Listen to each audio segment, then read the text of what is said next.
வரலாற்று சிறப்புமிக்க முள்ளியவளை வித்யானந்த கல்லூரியின் 75வது ஆண்டு பூர்த்தி பவள விழா இன்றைய தினம் மிக பிரம்மாண்டமாக அரங்கேறி வருகிறது.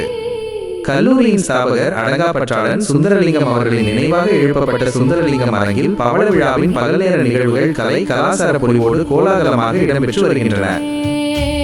இந்த வரலாற்று சிறப்புமிக்க விழாவின் ஒரு முக்கிய அங்கமாக மாணவர்களின் திறமைகளையும் முயற்சிகளையும் கௌரவிக்கும் பரிசளிப்பு நிகழ்வு நடைபெற்றது. இதில் கேட்போர் நெஞ்சங்களை நெகிழ வைக்கும் ஒரு உன்னத மனிதநேய காட்சி அரங்கேறியது.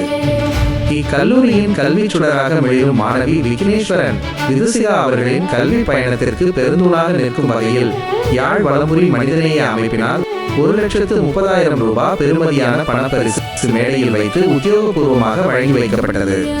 கல்லூரியின் அதிபர், ஆசிரியர்கள், முக்கிய பிரமுகர்கள் மற்றும் பிரதிநிதிகள் முன்னிலையில் மாணவியின் எதிர்கால கனவுகளுக்கு உரம் சேர்க்கும் வகையில் இந்த நிதியுதவி வழங்கி வைக்கப்பட்டது. கல்வியை வறுமை தடுத்துவிடக் கூடாது என்ற உன்னத நோக்கில் வலம்புரி மனிதநேய அமைப்பு செய்த இந்த உதவி விழாவிற்கு வருகை தந்திருந்த ஒட்டுமொத்த பெருந்திரள் மக்களையும் நெகிழ்ச்சியில் ஆழ்த்தியதுடன் பெரும் பாராட்டுகளையும் பெற்றுள்ளது.